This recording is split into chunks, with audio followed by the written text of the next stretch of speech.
കർത്താവായ യേശുക്രിസ്തുവിൻ്റെ വിലയേറിയ നാമത്തിൽ നിങ്ങൾക്കെൻ്റെ സ്നേഹവന്ദനത്തെ സമയം അറിയിക്കുകയാണ്.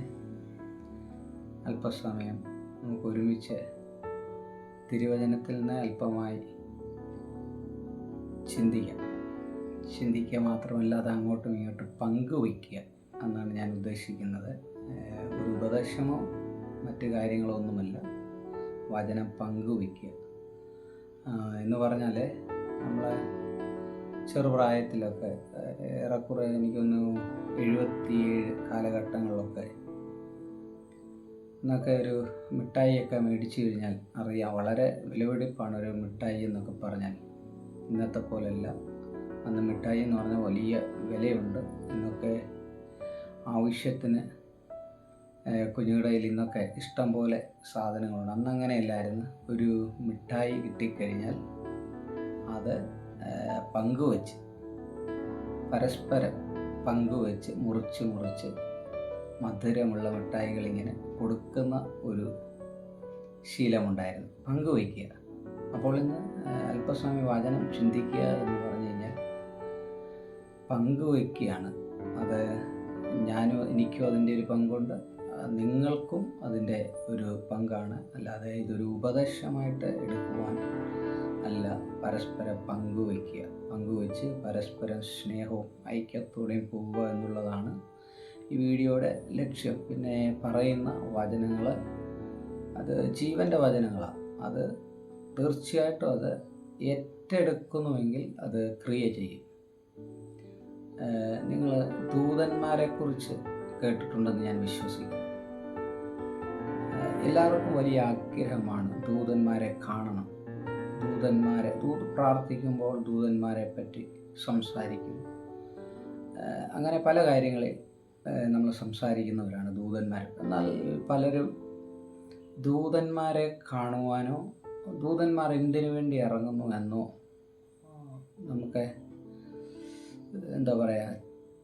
ചിന്തിക്കുന്നില്ല. നമുക്ക് അതിന് തെളിവായിട്ട് നമുക്ക് വചനത്തിലേക്ക് തന്നെ പോകാം. 34 സങ്കീർത്തനത്തിലെ 7 വാക്യം ഇങ്ങനെ പറയുന്നു: യഹോവയുടെ ദൂതൻ തൻ്റെ ഭക്തന്മാരെ ചുറ്റും പാളയമിറങ്ങി അവരെ വിടുവിക്കുന്നതാണ്. അവിടെ പാളയമിറങ്ങി വിടുവിക്കുന്നതാണ് കാണുന്നത്. അപ്പം ദൂതൻ ഇറങ്ങുന്നുണ്ട്. ആരുടെ അടുക്കലാണ് ഇറങ്ങുന്നത്? തൻ്റെ ഭക്തന്മാരുടെ അടുക്കലാണ് ഇറങ്ങുന്നത്. അതാണ് ഇന്നത്തെ എൻ്റെ ചിന്ത നിങ്ങളുമായിട്ട് ഷെയർ ചെയ്യുന്നത്. ആരുടെ അടുക്കലാണ്? ദൂതൻ വെറുതെ ഒരു സ്ഥലത്ത് ചുമ്മാതെ ഇറങ്ങത്തില്ല. ഭക്തന്മാരുടെ അടുക്കലാണ് ദൂതൻ ഇറങ്ങുന്നത്. എന്താണ് ഭക്തി എന്ന് പറഞ്ഞത്? അതൊക്കെ ഓരോ ട്രാൻസ്ലേഷനൊക്കെ പരിശോധിച്ച് കഴിഞ്ഞാൽ നമുക്കത് വ്യക്തമായിട്ട് കാണാം. ദൂതൻ ഇറങ്ങുക എന്ന് പറഞ്ഞാൽ തൻ്റെ ഭക്തന്മാരുടെ വാഗ്ദത്ത നിവൃത്തീകരണത്തിനും അവരുടെ ലക്ഷ്യത്തിനും ദൈവം അവരെക്കുറിച്ച് ആഗ്രഹിക്കുന്ന പദ്ധതികളിലേക്കൊക്കെ നടത്തുവാനായിട്ടാണ് ദൂതന്മാർ ഇറങ്ങുന്നത്. അത് ദൂതന്മാർ ഇറങ്ങുമ്പോൾ വെറുതെ അല്ല ഇറങ്ങുന്നത്, എന്തെങ്കിലുമൊക്കെ ഒരു അസാധാരണമായ കാര്യങ്ങൾക്ക് വേണ്ടിയിട്ടാണ് ദൂതന്മാർ ഇറങ്ങുന്നത്. വെറുതെ അവർ ഒരു ചെറിയ കാര്യങ്ങൾക്ക് വേണ്ടി ദൂതന്മാർ ഇറങ്ങത്തില്ല. 34 സങ്കീർത്തനത്തിൽ മാത്രമല്ല, പുറപ്പാട് പുസ്തകം 23:20 അങ്ങനെ ഒരു വാക്യമുണ്ട്: വഴിയിൽ നിന്നെ കാപ്പാനും നിന്നെ സുരക്ഷിതനാക്കാനും ഒക്കെ. ഇത് തന്നെയാണ് അർത്ഥമാക്കുന്നത്. നിൻ്റെ ആ പൂർത്തീകരണം, ദൈവത്തിന് നിന്നെക്കുറിച്ചുള്ള പദ്ധതിയുടെ പൂർത്തീകരണം, നിന്നെ സുരക്ഷിതനാക്കുവാൻ, നിൻ്റെ ആ പദ്ധതികളെ പൂർത്തീകരിക്കുവാനൊക്കെ ദൈവം ദൂതന്മാരെ ഇറക്കുന്നുണ്ട്. അപ്പോൾ ഈ ദൂതന്മാർ എന്തിനു വേണ്ടി, ആർക്കു വേണ്ടിയാണ് ഇറങ്ങുന്നതാണ് ഞാൻ മുമ്പേ പറഞ്ഞ പോലെ നമ്മുടെ ചിന്ത. അപ്പോൾ ദൂതന്മാരിറങ്ങുന്നത് അത് ചില ഉദാഹരണങ്ങളിൽ കൂടി നമുക്ക് ഒന്ന് ചിന്തിക്കാം. നമ്മളൊരു പഞ്ചായത്തിലെ ഏതെങ്കിലുമൊക്കെ ഒരു പഞ്ചായത്തിൽ കേൾക്കുന്ന നമ്മളൊക്കെ ഓരോ പഞ്ചായത്തിൽ ഉൾപ്പെടുന്നവരായിരിക്കും, അല്ലേ? ഈ പഞ്ചായത്തിലെ നമുക്കൊരു ഒരു പ്രൊട്ടക്ഷനുണ്ട്. അതായത് നമ്മൾ ഈ പഞ്ചായത്തിലെ ആൾക്കാരാണ്. നമ്മളെ ചുറ്റിപ്പറ്റി നമ്മുടെ ഏരിയയെ നമ്മളെ കവർ ചെയ്യുന്ന ഒരു പോലീസ് സ്റ്റേഷനുണ്ട്. നമ്മൾ ആ പഞ്ചായത്തിലെ അംഗങ്ങളാണ്, അല്ലെ താലൂക്കിലെ, എങ്ങനെ വേണമെങ്കിലും ചിന്തിച്ചു. നമ്മൾ സ്വസ്ഥമായി നമ്മുടെ വീടുകളിൽ കിടന്നുറങ്ങുന്നതിൻ്റെ പിന്നിൽ ഇവരുടെയൊക്കെ ഒരു വലിയ പ്രൊട്ടക്ഷനുണ്ട്, ഒരു കാവലുണ്ട്. അടുത്തുള്ളൊരു പോലീസ് സ്റ്റേഷൻ, ഇതിൻ്റെ പരിധികൾ. കാര്യം ഇവരെയൊക്കെ പേടിച്ചാണ് സാമൂഹ്യ വിരുദ്ധർ അല്ലെങ്കിൽ ദുഷ്ടന്മാരായ മനുഷ്യർ നമ്മുടെ വീടുകൾ കയറി ആക്രമിക്കാത്തത്. ഇവരെയൊക്കെ പേടിച്ച ഒരു പരിധി വരെ ദൈവം സൂക്ഷിക്കുന്നുണ്ട്. അത് വലിയ കാര്യം. എന്തെങ്കിലും പുറമേ ഉള്ളൊരു കാര്യം പറഞ്ഞാണ്. പക്ഷെങ്കിൽ അവരെ നമ്മുടെ ഓൾറെഡി അവരുടെ പ്രൊട്ടക്ഷനിലാണെങ്കിൽ കൂടി നമ്മൾക്ക് സമീപസ്ഥരല്ല അവർ. മനസ്സിലായോ പറഞ്ഞത്? എന്നാൽ നിങ്ങളൊരു മുഖ്യമന്ത്രിയോ ഒരു പ്രധാനമന്ത്രിയോ അല്ലെങ്കിൽ ഏറ്റവും വലുതാണ് നമ്മുടെ രാഷ്ട്രപതി, രാജ്യത്തെ പ്രധാന പുരുഷൻ, പദവി വഹിക്കുന്ന ആൾ, ഇവരുടെയൊക്കെ സമീപസ്ഥരാണ് ആര്? ഈ പറയുന്ന പ്രൊട്ടക്റ്റ് ചെയ്യുന്ന, എന്നെയും നിങ്ങളെയും പ്രൊട്ടക്റ്റ് ചെയ്യുന്ന അതേ ആൾക്കാർ അല്ലെങ്കിൽ പോലീസുകാർ. ഇവരെ എന്തുവാ പറയുന്നത്, അതിനെ ഒന്നുകൂടെ തിരിച്ച് പറയുകയാണെങ്കിൽ ഇങ്ങനെ പറയാം, നമുക്കുള്ളതുപോലെ തന്നെ പ്രൊട്ടക്ഷൻ അവർക്കുണ്ട്. പക്ഷെ അവരുടെ പ്രൊട്ടക്ഷൻ ഇച്ചിരി ഹൈലി സമീപസ്ഥർ അവരെ പ്രൊട്ടക്റ്റ് ചെയ്യുന്നു. അവരുടെ പ്രൊട്ടക്ഷൻ സമീപസ്ഥർ. കാര്യം അവരോട് തൊട്ടടുത്തോട്ട് ആർക്കും അടുക്കുവാൻ പറ്റാത്ത ഒരു പ്രൊട്ടക്ഷൻ അവർക്കുള്ളത്. അതെന്തുകൊണ്ട് സാധ്യമാകുന്നു? അതാണ് ചിന്തിക്കേണ്ടത്. കാരണം അവരുടെ ആ പദവി, ഇത് തന്നെയാണ് ദൈവസേന നമുക്ക് വേണ്ടിയത്. നമ്മുടെ പദവി, നമ്മളെവിടെ ഇരിക്കുന്നത്, ദൈവത്തോട് ചേർന്നാണോ ഇരിക്കുന്നെന്നുള്ള ഒരു കാര്യത്തിൻ്റെ അടിസ്ഥാനത്തിലാണ് ദൈവഭയം, ദൈവത്തോടുള്ള സ്നേഹം, ദൈവകൽപ്പനകൾ അനുസരിക്കുന്നതിൽ എന്നുള്ളതിലെല്ലാം ചേർത്താണ് ഈ പ്രൊട്ടക്ഷൻ നമുക്കും കിട്ടുന്നത്. മനസ്സിലായിട്ടില്ലെങ്കിൽ ഒന്നുകൂടെ ഞാൻ പറഞ്ഞുതരാം. പ്രധാനമന്ത്രി അല്ലെങ്കിൽ മുഖ്യമന്ത്രി ഇവർക്കൊക്കെ പ്രൊട്ടക്ഷൻ ഉണ്ട്, നമുക്കും ഓൾറെഡി പ്രൊട്ടക്റ്റഡ്. എന്നാൽ വ്യത്യസ്തമാണ് പ്രൊട്ടക്ഷൻ. അവർക്ക് സമീപസ്ഥരായിട്ട് ഉണ്ട്, എന്നാൽ നമ്മുടെ അടുക്കൽ അത്രത്തോളം അല്ല. ഇതുപോലെ തന്നെയാണ് ദൈവത്തോട് ചേർന്ന് നിൽക്കുന്ന അല്ലെങ്കിൽ ദൈവഭയമുള്ള, ദൈവകൽപ്പനകൾ അനുസരിക്കുന്ന, ദൈവത്തോട് ഒട്ടി നിൽക്കുന്നവരെ പറ്റി ദൈവത്തിൻ്റെ സ്വപ്നങ്ങളും പദ്ധതികളും ദൈവത്തിൻ്റെ വാഗ്ദത്തങ്ങളും ദൈവത്തിൻ്റെ ആലോചനകളും നിവൃത്തീകരിക്കുവാനാണ് ദൈവം തൻ്റെ ദൂതന്മാരെ ഇറക്കുന്നത്. അങ്ങനെയുള്ള അനേക സംഭവങ്ങൾ നമുക്ക് കാണുവാനായിട്ട് കഴിയും. അപ്പോസ്തല പ്രവൃത്തി നോക്കിയാൽ നമുക്ക് കാണാം. എനിക്കൊന്ന് 5-ാം അധ്യായമാണെന്ന് തോന്നുന്നു. അവിടെ പത്രോസിനെയൊക്കെ തടവിലാക്കി കഴിയുമ്പോൾ ദൂതൻ രാത്രി ഇറങ്ങുന്നുണ്ട്. ഇറങ്ങി അവർ വിടുവിച്ച് അവരവിടെ നിന്ന് ഇറങ്ങിപ്പോകും. ദൂതൻ പെട്ടെന്ന് ഇറങ്ങി അവരെ വിടുവിക്കുക. എന്താണ് അവരുടെ ലക്ഷ്യം? എന്തായിരുന്നു പത്രോസിൻ്റെ? സുവിശേഷം അറിയിക്കുക, അല്ലെങ്കിൽ കർത്താവിൻ്റെ ഇഷ്ടങ്ങൾ, കർത്താവിൻ്റെ പദ്ധതികൾ സാധിപ്പിച്ച് കൊടുക്കുക എന്നുള്ളതാണ് അവരുടെ ആ ഒരു ഇഷ്ടം. അല്ലെങ്കിൽ അതായത് ദൈവകൽപ്പനകളെ അനുസരിച്ചുകൊണ്ട് ജീവിക്കുമ്പോഴാണ് ദൂതന്മാർ ഇറങ്ങുന്നത്. അപ്പോൾ ഇന്ന് രാത്രി രാത്രിയിൽ ഇന്ന് ഈ സമയം നമ്മൾ ദൈവസേനയിലിരുന്ന് ചിന്തിക്കുമ്പോൾ നമ്മൾ ദൈവത്തോട് ചേർന്ന് അല്ലെങ്കിൽ ദൈവത്തിൻ്റെ വാക്കുകൾ കേട്ട് കൽപ്പന അനുസരിച്ച് ജീവിക്കുന്നവരാണോ എന്ന് നമുക്ക് ഒന്ന് നോക്കാം. അതിനൊരു ഉദാഹരണം പറഞ്ഞുതരാം. നമ്മൾ ചർച്ചിൽ പോകുന്നവരാണ്. കഴിഞ്ഞ ആഴ്ച നമ്മൾ ചർച്ചിൽ കേട്ട, അഭിഷിക്തനിൽ കൂടി കേട്ട ദൈവത്തിൻ്റെ വചനം ഈ ആഴ്ച നമ്മളോട് ചോദിച്ചാൽ നമ്മുടെ ഹൃദയത്തിലുണ്ടോ, അല്ലെങ്കിൽ നമ്മുടെ മനസ്സിൽ, നമ്മുടെ മൈൻഡിൽ കാണും? ഞാൻ പറയാം, എന്നെ തന്നെ വെച്ചുകൊണ്ട് പറയാം, കാണത്തില്ല. കാരണം എന്താണ്? അതേ ആഴ്ച തന്നെ നമ്മളൊരു വ്യക്തിയുമായിട്ട് സംസാരിച്ച് ഇരിക്കുന്ന കാര്യങ്ങൾ, പറഞ്ഞ കാര്യങ്ങൾ കൃത്യമായിട്ട് നമ്മൾ ഓർക്കും. എവിടെയാണ് വ്യത്യാസം എന്ന് പറയാം? ഈ വ്യക്തിയുമായിട്ട് സംസാരിക്കുന്ന കാര്യങ്ങൾ നമ്മൾ ഈ വ്യക്തിയുമായിട്ട് അടുത്ത് പരിചയപ്പെട്ട് സംസാരിച്ച് നമ്മുടെ ഹൃദയത്തിൽ ഉറപ്പിച്ച കാര്യങ്ങളാണ്. നമ്മുടെ ഹൃദയത്തിൽ ഇന്നയാളെ കണ്ടു, ഇന്നയാളുമായിട്ട് ഇന്ന സംസാരം, നമ്മുടെ മനസ്സിൽ നിന്ന് അത് പോകത്തില്ല. അതേസമയം ദൈവത്തിൻ്റെ അഭിഷിക്തനിൽ കൂടി കേട്ട ദൈവത്തിൻ്റെ വാക്കുകൾ കേൾക്കുക എന്ന് പറഞ്ഞാൽ നമ്മെ നയിക്കുന്ന നമ്മുടെ ഇടയന്മാരിൽ കൂടി കേൾക്കുന്ന ദൈവത്തിൻ്റെ വചനങ്ങൾ, ദൈവത്തിൻ്റെ വാക്കുകൾ തന്നെയാണ്, ദൈവത്തിൻ്റെ വചനങ്ങൾ തന്നെയാണ്. ആ വചനങ്ങൾ നമ്മുടെ ഹൃദയത്തിൽ ഇല്ലാത്തതിൻ്റെ കാരണം ഞാൻ പറയട്ടെ. ഈ വ്യക്തിയുമായിട്ടുള്ള പരിചയം നമ്മുടെ അത്രത്തോളം നമുക്ക് ദൈവവുമായിട്ടുള്ള ആ ഒരു സ്നേഹത്തിൽ ഇല്ലെന്നാണ് എൻ്റെ ഒരു കാഴ്ചപ്പാട്. കാരണം ഉണ്ടെങ്കിൽ നമ്മൾ എന്ത് ചെയ്യും?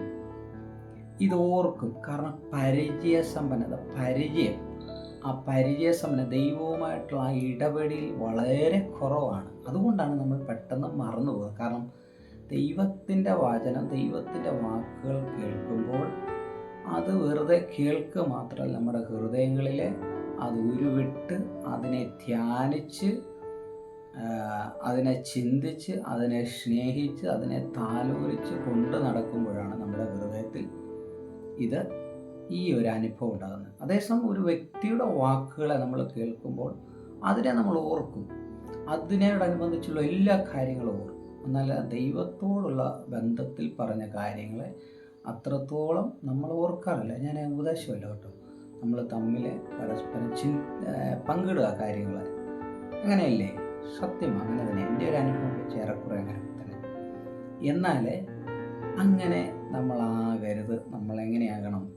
നമ്മൾ ദൈവവുമായിട്ട് എപ്പോഴും കണക്റ്റഡ് ആയിരിക്കണം. എന്നെങ്കിലേ നമുക്ക് ദൈവീയ കാര്യങ്ങളെക്കുറിച്ചുള്ള ആഴമായ വെളിപ്പാടും ഈ വചനങ്ങളൊക്കെ നമ്മുടെ ഹൃദയത്തിൽ ഉണ്ടാകത്തുള്ളൂ. ഞാൻ മുമ്പേ പറഞ്ഞല്ലോ, ഈ വചനങ്ങളെ നമ്മൾ ധ്യാനിക്കണം, ചിന്തിക്കണം, നമ്മളതിനെ താലോലിക്കണം. അപ്പോഴേ നമ്മുടെ ഹൃദയങ്ങളിൽ അത് നിൽക്കത്തുള്ളൂ. അടുത്ത ആഴ്ചയും നമ്മൾ ഇനിയൊരു പ്രാക്ടീസ് ചെയ്യാം. വരുന്ന ആഴ്ചയിൽ നമ്മൾ ചർച്ച ചെല്ലുമ്പോൾ നമ്മുടെ അഭിഷിക്തൻ അല്ലെ നമ്മുടെ ഇടയനിൽ നിന്നൊക്കെ കേൾക്കുന്ന വചനങ്ങൾ, നിങ്ങളാരും ആയിക്കൊള്ളട്ടെ, എവിടെ ആയിക്കൊള്ളട്ടെ, ഈ വചനങ്ങൾ നിങ്ങൾ ഒന്ന് കേൾക്കുന്നതിന് മുമ്പ് ഇങ്ങനെ ചെയ്യും. കഴിഞ്ഞ ആഴ്ച നമ്മൾ തന്നെ നമ്മളോട് സ്വയം ചോദിച്ചാൽ, ഞങ്ങളുടെ ഇടയൻ അല്ലെങ്കിൽ ദൈവം, ഇടയൻ എന്ന് പറയണ്ട, ദൈവം എന്താണ് എന്നോട് സംസാരിച്ചത്? ഞാനതിനെ സ്വീകരിച്ചോ? ഞാനതിനെ അനുസരിച്ചോ? ഞാനതിനെ കേട്ടോ? അത് ഞാൻ ചിന്തിച്ചോ എന്നൊക്കെ ഒന്ന് ചിന്തിച്ച് നോക്കിക്കേ. ഇല്ല എന്നുണ്ടെങ്കിൽ അത് നമ്മളൊന്ന് തിരുത്തി നമ്മൾ അങ്ങനെയാകണം. അങ്ങനെയാകുമ്പോൾ അങ്ങനെയുള്ളവരുടെ അടുക്കലാണ് ദൈവത്തിൻ്റെ പദ്ധതിയുടെ പൂർത്തീകരണത്തിന് വേണ്ടി, അല്ലെങ്കിൽ നമ്മുടെ ആവശ്യങ്ങളാകട്ടെ, ദൈവത്തിൻ്റെ പദ്ധതികളാകട്ടെ, നമ്മുടെ സ്വപ്നങ്ങളാകട്ടെ, എന്തിനും ദൂതന്മാരെ ദൈവം ഇറക്കുന്നതിൻ്റെ പിന്നിലുള്ള രഹസ്യം ഇതാണ്. ചുമ്മാതെ ആരുടെ അടുക്കലും ദൂതൻ ഇറങ്ങത്തില്ല. കാരണം ദൂതന്മാർ എവിടെയൊക്കെ ഇറങ്ങിയിട്ടുണ്ടോ അവിടെ എല്ലാം ഓരോരോ പദ്ധതികളുണ്ടായിരുന്നു. അപ്പോസ്തലന്മാരുടെ അടുക്കൽ ദൂതന്മാർ ഇറങ്ങിയില്ലേ? പൗലോസ് അപ്പോസ്തലൻ്റെ അടുക്കൽ ഇറങ്ങിയില്ലേ? കാരാഗൃഹത്തിൻ്റെ വാതിലുകൾ, അടിസ്ഥാനങ്ങളൊക്കെ കുലുങ്ങിയില്ലേ? പത്രോസിൻ്റെ അടുക്കൽ ഇറങ്ങിയില്ലേ? ഇപ്പം നമ്മൾ വായിച്ചില്ലേ പുറപ്പാട് പുസ്തകം 23:20? അതൊക്കെ നിങ്ങൾ വായിക്കണം. 34 സങ്കീർത്തനം അതിൻ്റെ 7 വാക്യം. ഇനി ഒരു കാര്യം കൂടെ പറയാം. ദൂതന്മാരിറങ്ങുമ്പോൾ ചെറിയ കാര്യങ്ങൾക്കല്ല ഇറങ്ങുന്നത്. നീ ഭയത്തിലാണോ, ദൈവഭയത്തിലും അനുസരണത്തിലുമാണോ നിൽക്കുന്നതെന്ന് നിൻ്റെ ഹൃദയത്തെ നോക്കി നീ അനുസരണമുള്ളവനാണോ എന്ന് അറിയുമ്പോൾ, അത് പൂർണ്ണതയാകുമ്പോൾ നിൻ്റെ അടുക്കൽ ചില വ്യത്യസ്തമായ കാര്യങ്ങളുമായിട്ടായിരിക്കും ദൂതന്മാർ ഇറങ്ങുന്നത്. നമുക്കറിയാം മറിയയുടെ യേശു കർത്താവിൻ്റെ ജനനത്തെ. അവിടെ ഒന്ന് ശ്രദ്ധിച്ചു നോക്കിയാൽ അറിയാം. മറിയയുടെ അടുക്കൽ ദൂതൻ ഇറങ്ങി ഇല്ലേ? എന്താണ് ഇറങ്ങിയിട്ട് പറഞ്ഞത്? നിനക്കൊരു ശിശു ജനിക്കും, അത് പരിശുദ്ധാത്മാവിൽ അല്ലേ? അങ്ങനെയല്ലേ പറഞ്ഞത്? അത് വലിയൊരു സംഭവം അവിടെ ദൂതൻ ഇറങ്ങി പറയുന്നത് അല്ലേ?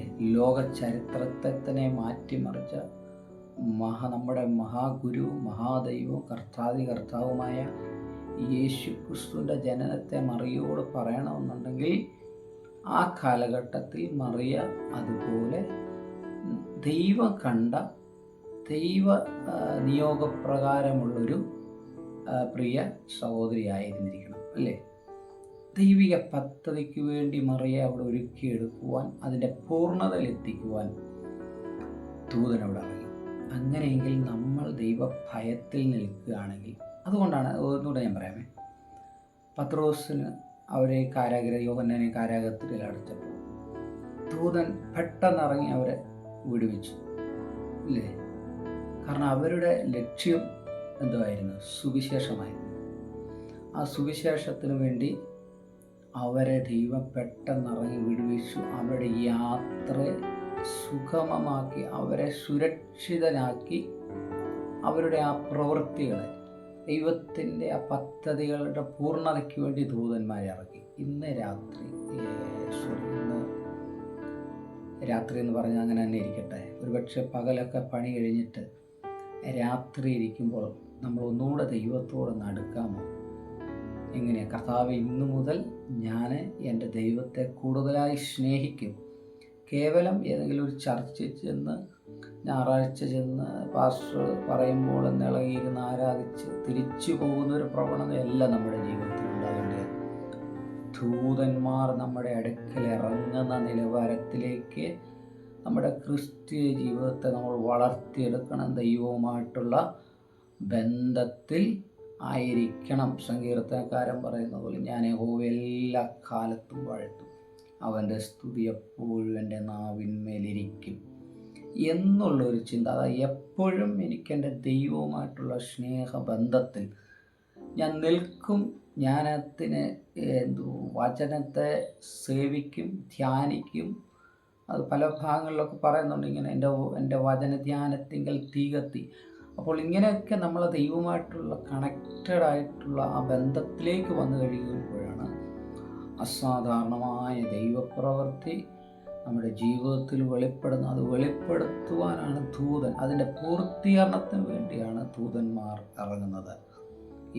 ഇപ്പോൾ ഇത് കേൾക്കുമ്പോൾ തന്നെ ചില വിഷയങ്ങൾക്കകത്ത് നാളുകളായി സ്റ്റക്കായി കിടക്കുകയാണെങ്കിൽ കർത്താവിൻ്റെ ദൂതന്മാർ ഇറങ്ങും. നിങ്ങൾ വിശ്വസിക്കുകയാണെങ്കിൽ, ഞാൻ പ്രാർത്ഥിക്കുന്നുണ്ട്, നിങ്ങളിപ്പോൾ വിശ്വസിച്ച് ഇത് ഏറ്റെടുത്ത് പ്രാർത്ഥിക്കുകയാണെങ്കിൽ, ഇന്നു മുതൽ ആ തീരുമാനത്തിൽ മുന്നോട്ട് പോവുകയാണെങ്കിൽ, ദൂതന്മാർ തടഞ്ഞു വച്ചിരിക്കുന്ന ചില വിഷയങ്ങളിൽ മേൽ ദൂതന്മാർ ഇറങ്ങും. ആ കാര്യത്തിന്മേൽ നിന്റെ യാത്ര അവരെ സുഗമമാക്കും. അതാണ് പുറപ്പാട് പുസ്തകം 23:20 ഞാൻ മുമ്പേ പറഞ്ഞതുപോലെ, വഴി നിന്നെ കാപ്പാനും നിന്റെ യാത്രയൊക്കെ, അതിൻ്റെ അർത്ഥം അതാണ്, യാത്രയൊക്കെ സുഗമമാക്കുവാനും നിന്നെ കർത്താവ് ഒരുക്കിയിരിക്കുന്ന സ്ഥലത്തേക്ക് കൊണ്ടുപോകുവാനും ദൂതൻ നിന്റെ അടുക്കൽ നിന്നെ അത് പ്രൊട്ടക്റ്റ് ചെയ്ത് ആ പദ്ധതിയുടെ പൂർത്തീകരണത്തിലെത്തിക്കും. ഇപ്പോൾ ഞാൻ മുമ്പേ പറഞ്ഞ പോലെ നമ്മൾ ആ ഒരു തീരുമാനത്തിൽ നമുക്ക് ഒരുമിച്ചെത്താം.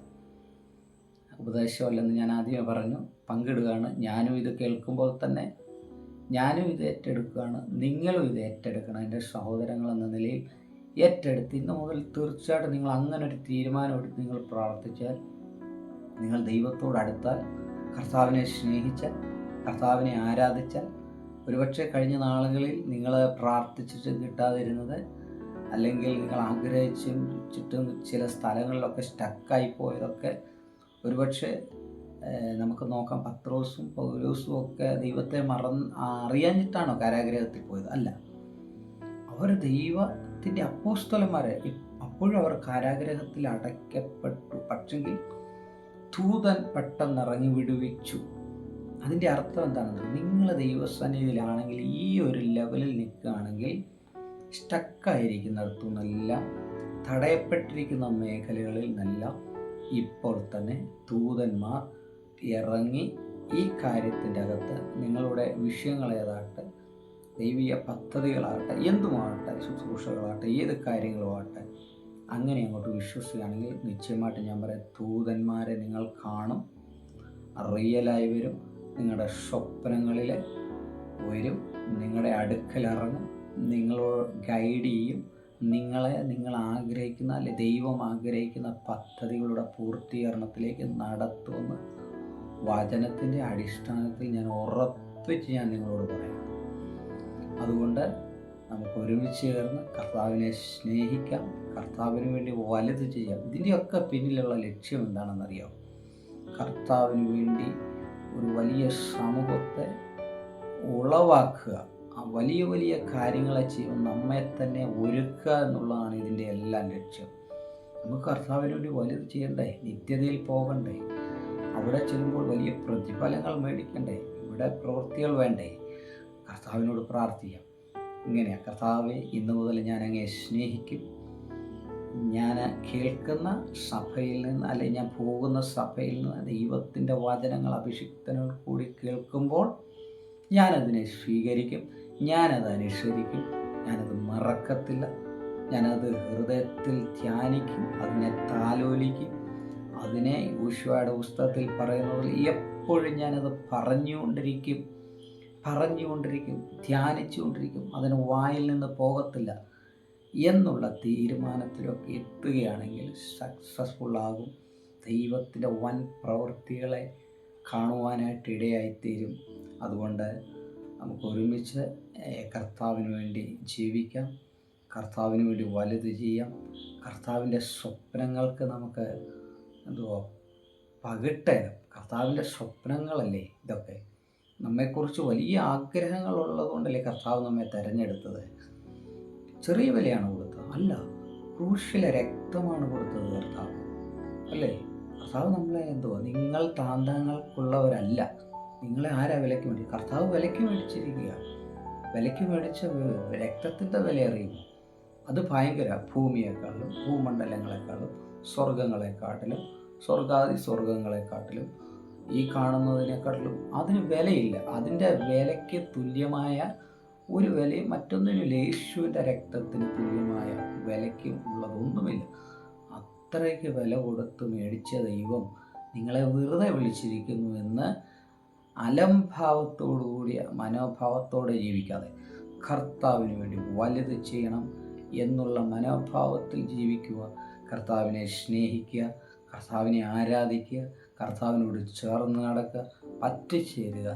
ഈ വചനങ്ങൾ നമുക്ക് ഒരുമിച്ച് ചേർന്ന് സ്വീകരിച്ച് മുന്നോട്ട് പോകുവാൻ കർത്താവ് നമ്മളെ സഹായിക്കട്ടെ. വീണ്ടും കാണുന്നിടം വരെയും ആമേൻ. സ്തോത്രം. ദൈവം നിങ്ങളെല്ലാവരെയും സഹായിക്കട്ടെ, അനുഗ്രഹിക്കട്ടെ. അപ്പോൾ നമുക്ക് അടുത്ത വീഡിയോയിൽ കാണാം. Okay, bye bye.